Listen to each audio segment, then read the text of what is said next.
নমস্কার, আমার short memories YouTube চ্যানেলে তোমাদের সকলকে স্বাগত।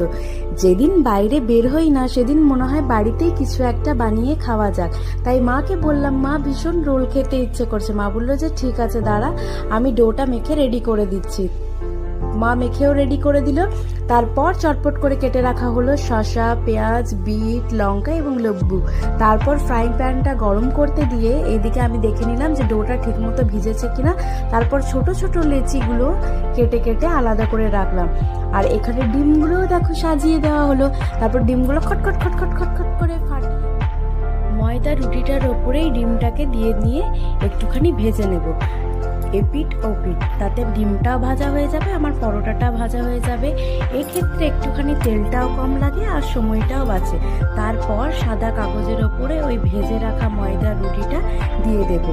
এরপর ভেতরের পুরের যা যা দরকার হয়, যেমন শসা, পেঁয়াজ, ছেঁড়া কাঁচা লঙ্কা, একটুখানি নুন পরিমাণ মতো, তোমরা যে যেমন নুন খাও, আর দিয়ে দিলাম একটু বিট। গাজর ছিল না তাই বিটটাই দিয়ে দিলাম। টেস্টটাকে আরও একটু এনহ্যান্স করার জন্য দিয়ে দিলাম একটুখানি লেবুর রস, আর তারপরে দিয়ে দিলাম সস। কেমন লাগলো তো রোলটা খেতে? নাইস। উফ, হেভি হেভি বেশি ওভার একটু মারিস না